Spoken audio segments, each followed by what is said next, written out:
Bonjour, c'est Gilles sur boursicoté.com. Voici l'analyse technique Forex et matières premières pour cette journée du mardi 28 octobre 2014.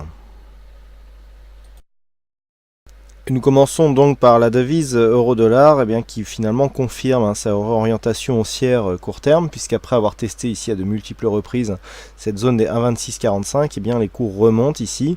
On est repassé au-dessus de cette moyenne mobile 20 exponentielle. On multiplie les contacts avec la bande de Bollinger supérieure et on voit que depuis ce premier contact, on a bien retrouvé ici la moyenne mobile 20 exponentielle comme point de support et que nous sommes revenus ici chercher la bande de Bollinger supérieure. Donc on a bien une réorientation du flux court terme qui est en train de s'opérer et qui donc est en train de porter ici la paire euro-dollar vers le haut du range, donc haut du range qui se situe actuellement sur la zone ici des 1,2834.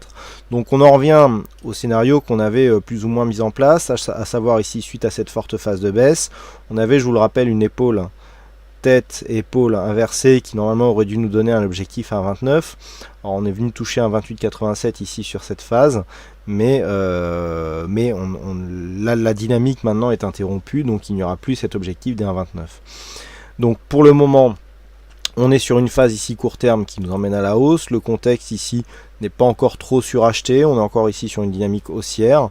On voit ici la sortie de la bande de Bollinger avec petite phase ici d'exagération a donné lieu à une réintégration. Donc là on est sur la dynamique. Maintenant la dynamique de deux choses l'une. On a ici une zone à 1,2796 que les cours pourraient atteindre. Avec pourquoi pas en extension ici un test des 1,2834. Sur le prolongement de cette dynamique, si on casse ici cette zone 1,2834, on pourra réimpulser un mouvement haussier. Mouvement haussier qui pour l'instant aurait une dynamique relativement faible, puisque si l'on regarde ici, on a une zone horizontale sur la zone des 1,2610 qui n'a pas donné des plus hauts significativement, une évolution des plus hauts significative. Et donc pour l'instant, à part ce mouvement court terme, on n'a aucun élément qui pourrait nous permettre de dire que cette hausse ici va déboucher sur ne serait-ce qu'un test ici de cette zone des 1,2834, voire même d'une cassure et donc d'une continuité du rebond ici que nous avons eu à partir de ce point bas des 1,25.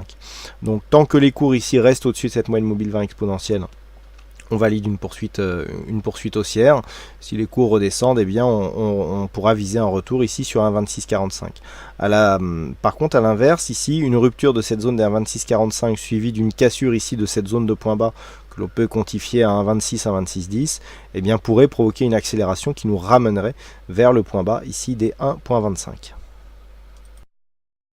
Sur le dollar yen, nous sommes là aussi sur une dynamique plutôt haussière, puisqu'après avoir ici attaqué d'une manière relativement dynamique cette bande de Bollinger, les cours sont revenus ici chercher la moyenne mobile 20 exponentielle et sont en train de confirmer ici le mouvement haussier. C'est ce qu'en tout cas nous indiquent les indicateurs, puisque même si nous avons neutralisé ici sur les oscillateurs, on voit le MACD qui après ici cette phase de baisse qui nous donnait donc le signal d'une consolidation à plat, c'est en train de repartir ici en dynamique haussière, ce qui irait donc vers une poursuite du mouvement. Donc le scénario mis en place ici, c'est suite à ce contact ici dans la zone 50-61-8, pour faire suite à la tendance moyen terme qui reste haussière, une poursuite de ce mouvement, donc la validation d'une cassure de cette zone des 23,6% à la hausse, nous donnerait un objectif qui se situe sur cette zone de point haut, à savoir ici cette zone 110 yens pour 1 dollar, et donc une rupture de cette zone donnerait un signal de poursuite du mouvement moyen terme. Donc pour l'instant, c'est sur ce scénario que nous sommes plus ou moins établis, puisque si la cassure ici de cette zone intervient, ça sera d'un point de vue court moyen terme le champ libre ici pour un retour sur les 110 yens pour 1 dollar. Enfin, nous terminons par l'or. Donc sur ce graphe, j'ai déplacé un petit peu la zone de support ici qui était définie à 1228, puisque nous avons désormais une zone qui est beaucoup plus significative à 1225 $ l'once. On le voit bien ici, sur cette phase, nous avions eu un gap, on est venu enfoncer ici, et sur cette phase ici, on rebondit, et là on trouve bien ici la zone de support.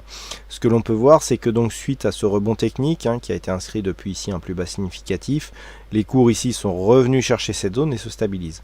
Donc on a la même configuration qu'hier, à savoir que pour l'instant, d'un point de vue court terme, on est toujours dans un flux haussier, puisque, je vous le rappelle, on avait tracé les retracements de Fibonacci, et que nous avions remarqué, voilà les tracés qui sont revenus, nous avions remarqué ici qu'on s'appuyait ici sur cette zone à retracement à 38,2%.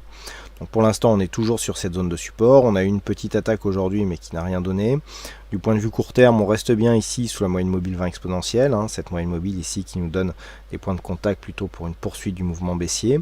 Maintenant, on a un gros resserrement des bandes de Bollinger qui nous indique aussi un affaiblissement de la dynamique.